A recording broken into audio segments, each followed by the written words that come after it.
Alors, Hachem, ici dans la route de Rabbi Ishraï, il dit ici que c'est important de ne pas parler entre une bénédiction et l'action. Ça veut dire entre la bracha et la mitzvah. Alors ça s'applique pour tout. Ça s'applique pour n'importe quoi. Par exemple, tu manges. Tu fais boré priaet. Tu veux manger une pomme et tu dis à quelqu'un, comment ça va? Que savoir? Alors ta bracha, elle vient d'être annulée. Il faut que tu recommences la bracha de nouveau parce que tu as interrompu. Ken? Des fois, il y a une action qui peut interrompre. Pas rien que la parole. L'action peut interrompre. Tu as fait une bracha, l'action peut interrompre la bracha. Quelle action? Par exemple, dit le Rav Yosef que tu mets le téphilin.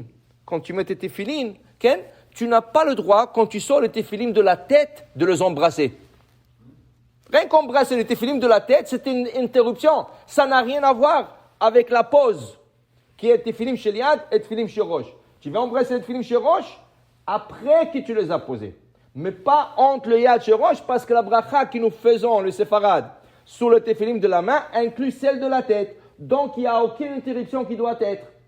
En plus de ça, il dit, les gens qui ont l'habitude, la bonne habitude, de couvrir leurs mains avec la manche, le descendre la manche sur la main et couvrir, tu le feras après que tu as posé la téphilin chez le Roche. Pas pendant. Parce que alors il dit, c'est pas une parole, c'est seulement une action, mais l'action aussi consiste en interruption, quand ça n'a rien à voir avec la bracha. Alors surtout une parole, quand tu as fait une bracha boré priaet, tu ne peux pas parler. Okay? Mais nous trouvons une exception. Non, tu ne comptes pas. Après, tout après. La Gemara dit qu'il y a une exception parce que ça vient de la source thoraïque. C'est quoi la source? La Torah dit, nous le disons dans le Shema 2 fois par jour. Venatati esev besadecha libemtecha vachalta vesavata. Je donnerai les gazons dans le champ pour ton animal et tu mangeras. De là retire la Gemara un enseignement qu'avant de s'asseoir manger, tu donnes à ton animal. Avant que tu t'assoies manger, tu dois donner à ton chien, à ton chat, à ton oiseau, à ton poisson. Tu dois donner à manger avant que tu t'assoies manger. D'accord? Donc, le monsieur, la Gemara dit comme ça. Le monsieur, il a oublié son taureau. Il a un taureau à nourrir, il a oublié. Il s'est assis.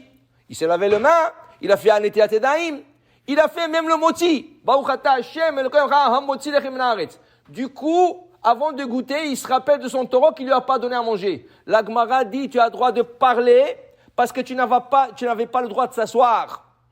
Alors tu dois dire, donnez à manger au taureau. Et après tu goûtes. Okay? Et ça ne consiste pas en interruption.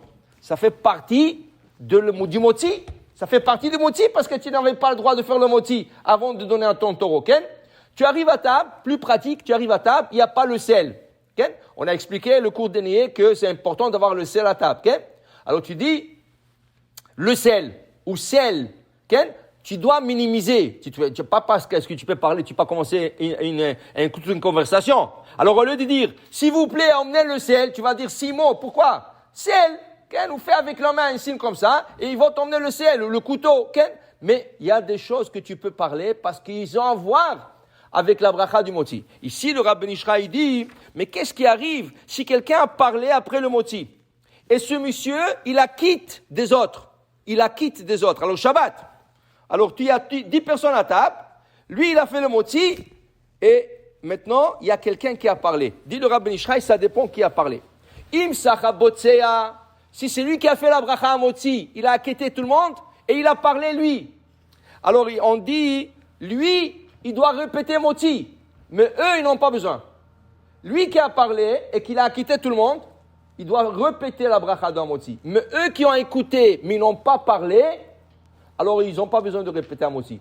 Ils mangent seulement le moti. Maintenant, il dit ici, mais si c'est les assistants qui ont parlé, ceux qui sont à table, lui a fait le moti, il n'a pas parlé, il a mangé son morceau de pain, ou la challah. Mais eux, ils ont parlé.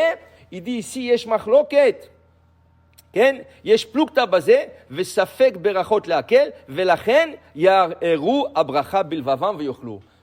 Eux, ils ont parlé. Il y en a qui disent qu'ils doivent répéter la bénédiction. Il y en a qui disent qu'ils n'ont pas besoin parce que lui, il n'a pas parlé. C'est lui qui a fait la bracha, qui les a quittés. Dans ce cas, ils penseront sur la bracha. Quand ils reçoivent leur morceau de challah, ils vont penser, ils vont le goûter, mais ils ne répéteront pas la bracha pour ne pas rentrer dans cette discussion. Mais a priori, quand quelqu'un fait une bracha, il ne faut pas qu'il parle après.